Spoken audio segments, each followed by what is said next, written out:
You can't see or hear it, but out in all that vast emptiness, there is a war underway, and it is now escalating.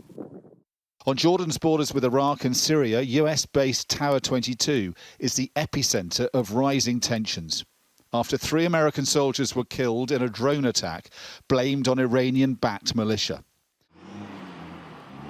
In the nearest town, people are worried that a conflict that began in Gaza may soon spread. The situation generally is not stable as long as there is a war in Gaza, and the same for the whole of the Middle East and in Western countries.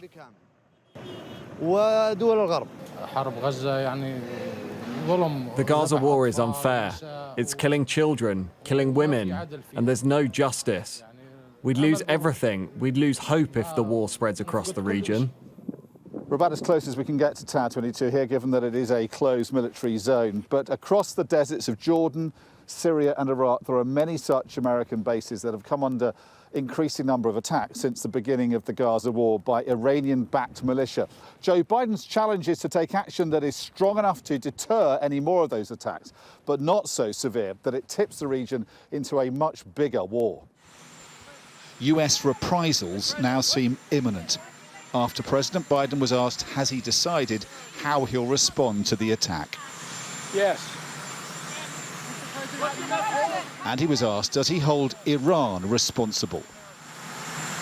I do hold them responsible in the sense that they're supplying the weapons to the people who did it. It may well be the most consequential decision of his presidency. A huge amount is at stake. في التصنيف الأمريكي بالإرهاب فهو مضحك. America's enemies and Iran's allies across the Middle East are watching. In Yemen, issuing more defiant propaganda videos, Houthi rebels are not backing down, despite US-British airstrikes.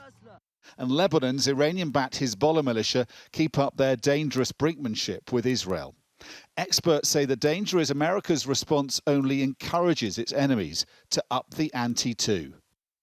These militia, like Hezbollah's militia or IRGC militia in this area, just waiting when and how this next strikes will happen in the region. And then they are coming to a next level of the escalation from their side against the Americans. We expect that very well. Across the Middle East, they are holding their breath, awaiting America's next move. Dominic Waghorn, Sky News, Ruwaished, Jordan.